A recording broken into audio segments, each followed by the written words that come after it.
খাগড়াছড়িতে 11 দলীয় জোটের প্রার্থী ইয়াকুব আলী চৌধুরী নির্বাচনী জনসভা অনুষ্ঠিত হয়েছে। শহরের কেন্দ্র ঈদগাহ ময়দানে এই আয়োজন করা হয়। এতে প্রধান অতিথি ছিলেন জামায়াত ইসলামীর সহকারী সেক্রেটারি জেনারেল মাওলানা মোহাম্মদ শাহজাহান। ফাঁসির মঞ্চকে বরণ করে নিয়েছিলেন। আরেকটি কথা বলেন, আল্লাহ নাকি বলছেন, আমরা নাকি বলি নাউযুবিল্লাহ। জনসভায় বক্তারা জামাতের বিরুদ্ধে ষড়যন্ত্রমূলক অপপ্রচার বন্ধ সহ ভয়ভীতি প্রদর্শন না করার আহ্বান জানিয়েছেন। দেশের প্রতিপক্ষ দল ক্ষমতায় আসলে দুর্নীতি ও মামলা দিয়ে মানুষের শান্তি নষ্ট করবে।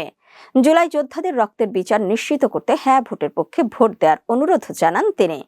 এ সময় এনসিপি দক্ষিণাঞ্চলের সংগঠক মঞ্জিলাত ঝুমা হুঁশিয়ারি উচ্চারণ করে বলেন, এই মাঠে দাঁড়িয়ে তারা সেই হুমকি দিয়ে গেছে।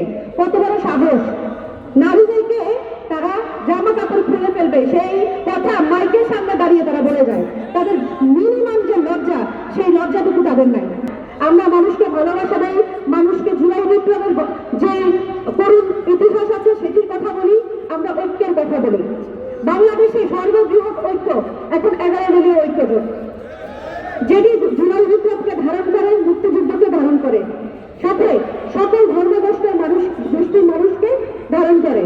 পার্বত্য অঞ্চল, এখানে চাকমা, মারমা, ত্রিপুরা, বাঙালি এবং বিভিন্ন জাতিসত্তার মানুষ আছে।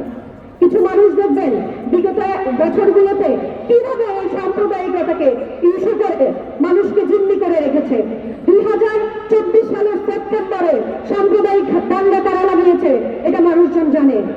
2025 সালে তারা সাম্প্রদায়িক হামলা উস্কিয়ে দিয়েছে, এটা সবাই জানে। কিভাবে তারা একজন সম্মানিত ব্যক্তির ফেসবুকে গিয়ে বাবা, মা এবং তাদের 14 গোষ্ঠী সম্পর্কে গালিগালাজ করে, এটা আপনারা আমার ফেসবুক ঘাটলে দেখতে পারবেন।